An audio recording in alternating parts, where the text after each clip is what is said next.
Hello guys, kita ketemu lagi di channel 10. Guys, masih ingatkan Pupu dan Lulu?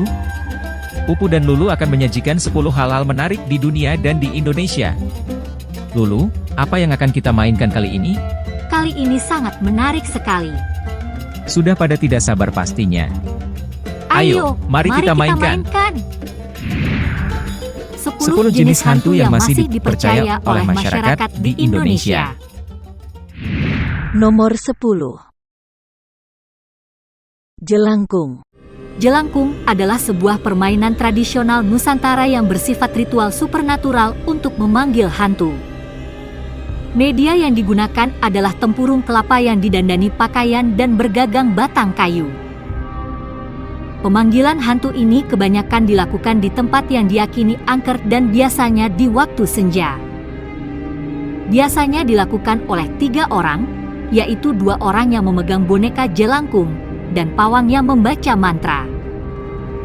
Bila makhluk halus tersebut datang, makhluk tersebut akan memperkenalkan dirinya dan bercerita dengan menggunakan bantuan alat tulis.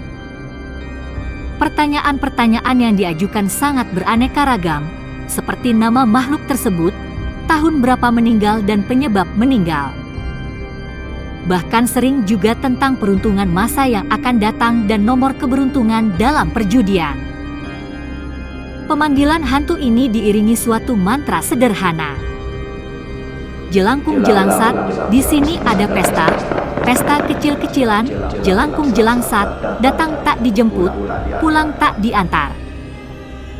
Kata-kata tersebut diucapkan berkali-kali, dan setelah makhluk halus diyakini sudah masuk ke dalam boneka, maka pemain dapat bertanya apapun yang mereka mau. Pertanyaan tersebut akan dijawab dengan alat tulis yang diikat di bawah boneka tersebut. Nomor 9. Jenglot. Jenglot adalah boneka berwujud mirip manusia yang memiliki ukuran sekitar 10-20 cm. Berkulit gelap dengan tekstur kasar seperti mumi, berwajah seperti tengkorak dan bertaring mencuat serta memiliki rambut dan kuku yang panjang. Jenglot ditemukan di beberapa wilayah di Nusantara, misalnya Jawa, Kalimantan, dan Bali. Jenglot dipercaya memiliki kekuatan mistis dan tidak selalu memakan darah manusia. Jenglot sebenarnya adalah siluman yang wujudnya menyeramkan bagi kalangan tertentu. Masyarakat Indonesia meyakini jenglot tidak selalu dapat mengundang bencana, tetapi juga bisa dipergunakan untuk hal yang positif.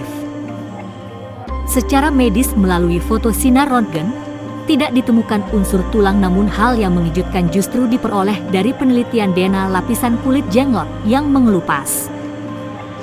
Setelah diperiksa oleh Dr. Jaya Surya Atmaja dari Universitas Indonesia, ternyata lapisan kulit itu memiliki DNA mirip primata sejenis manusia. Akan tetapi, penyelidikan asal-usul jenglot secara medis hanya dihentikan sampai di sana karena pemilik jenglot tidak mengizinkan jenglot dibedah agar tidak ada hal buruk yang terjadi. Nomor 8. Tunggu dulu. Sebelum kita lanjutkan, tolong subscribe, like, share, dan viralkan. Mari kita mainkan lagi. Nomor 8. Leak. Leak dalam mitologi Bali adalah jelmaan manusia yang menguasai sebuah ilmu bernama aji pengeleakan.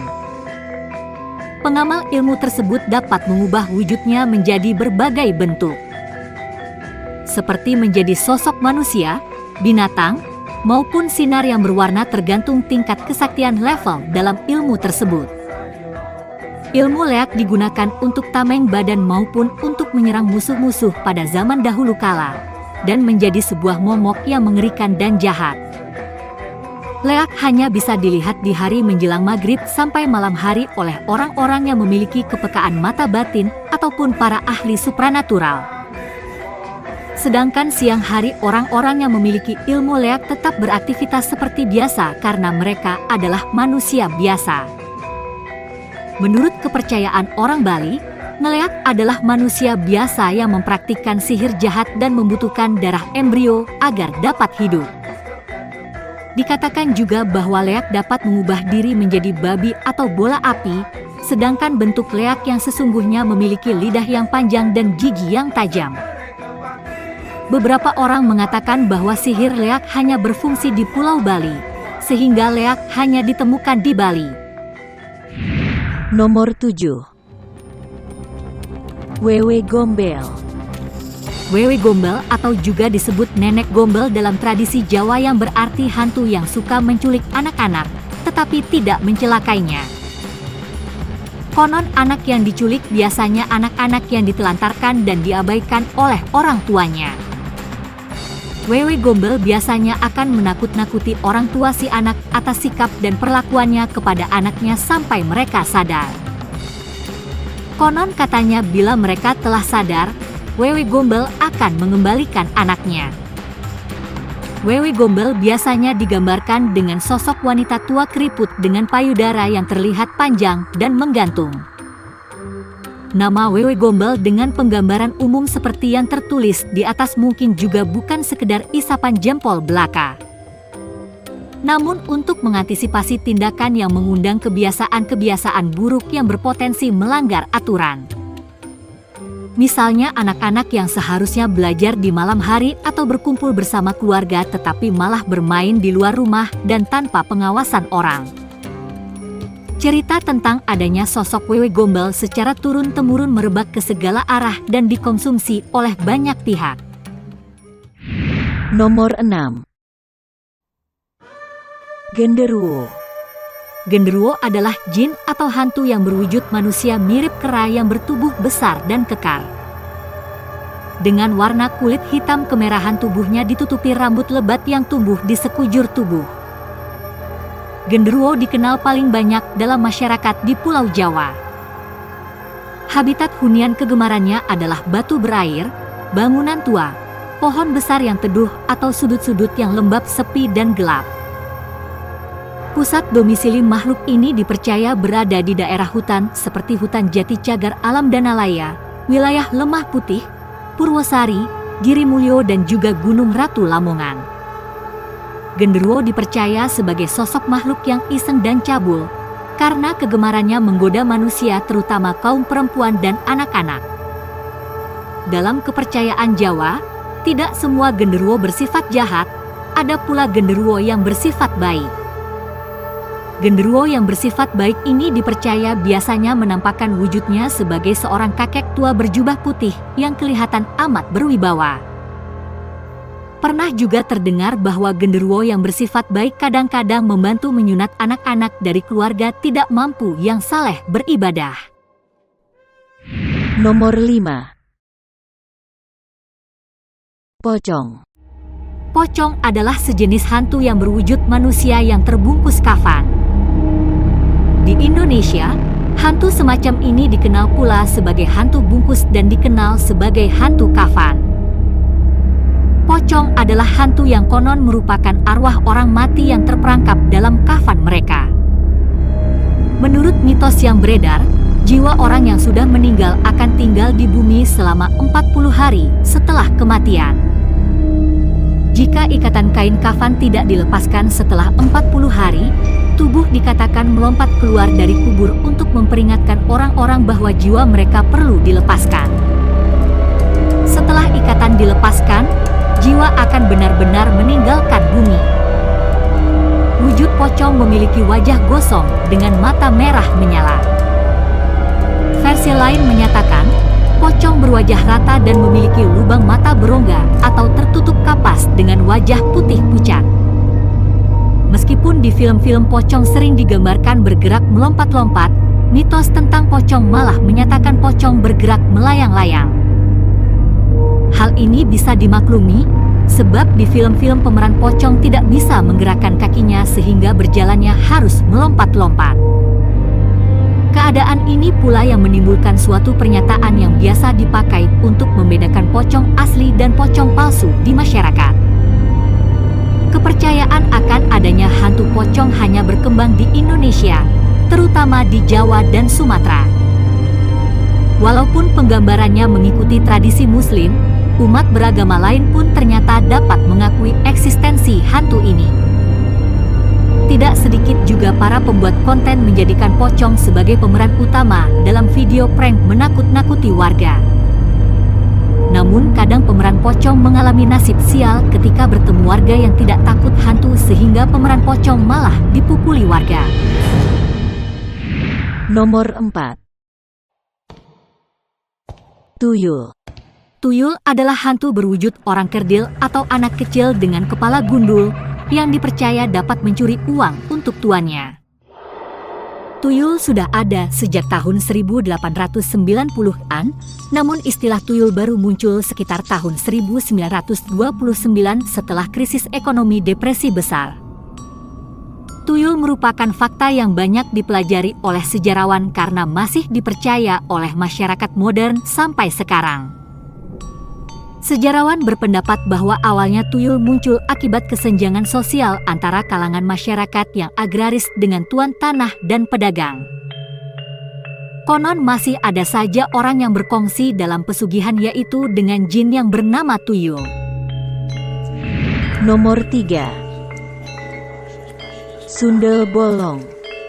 Sundel Bolong adalah hantu dari Nusantara yang umumnya digambarkan sebagai wanita cantik berambut panjang dan bergaun panjang warna putih. Disebut bolong karena badannya berlubang tembus di bagian punggung yang sedikit tertutup rambut panjangnya sehingga organ-organ tubuh bagian perut terlihat. Banyak yang menyangka bahwa Sundel Bolong sama dengan kuntilanak karena keduanya digambarkan sama-sama berambut panjang dan mengenakan gaun putih. Hal yang membedakan antara Sundel Bolong dengan kuntilanak adalah punggungnya yang bolong atau berlubang. Mitos hantu Sundel Bolong juga telah menjadi mitos yang umum di Malaysia setelah dibawa oleh imigran-imigran dari Nusantara. Sundel Bolong adalah arwah penasaran dari wanita yang mati karena diperkosa dan kemudian melahirkan anaknya di dalam kubur. Sundel Bolong menurut mitos juga suka mencuri bayi-bayi yang baru saja dilahirkan. Perwujudan ini sangat kuat digambarkan dalam film horor Indonesia tahun 80-an di mana banyak diperankan oleh aktris kawakan Suzana. Nomor 2. Kuntilanak. Kuntilanak atau Puntianak sering disingkat Kunti adalah hantu yang dipercaya berasal dari perempuan hamil yang meninggal dunia. Atau wanita yang meninggal karena melahirkan dan anak tersebut belum sempat lahir atau keguguran. Nama Puntianak merupakan singkatan dari perempuan mati beranak. Umumnya, kuntilanak digambarkan sebagai wanita cantik berambut panjang dan berbaju panjang warna putih. Kuntilanak digambarkan senang meneror penduduk kampung untuk menuntut balas. Kuntilanak sewaktu muncul pada bulan purnama dan selalu diiringi harum bunga Kamboja. Berdasarkan kepercayaan masyarakat Jawa, kuntilanak tidak akan mengganggu wanita hamil bila wanita tersebut selalu membawa paku, pisau, dan gunting. Hal ini menyebabkan seringnya ditemui kebiasaan meletakkan gunting, jarum, dan pisau di dekat tempat tidur bayi. Nomor 1.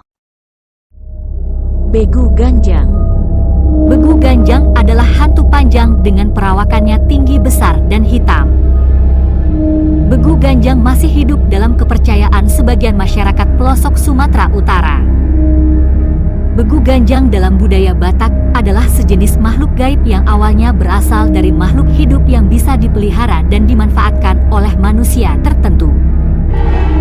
Begu Ganjang bisa menimbulkan masalah besar dalam kehidupan sosial masyarakat setempat maupun lingkungannya.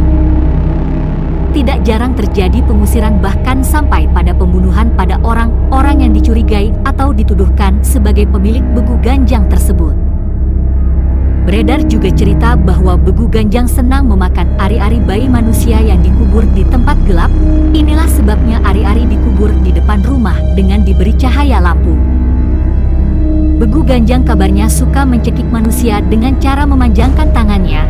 Bila bertemu begu ganjang sebaiknya langsung menutup leher dengan cara menurunkan dagu.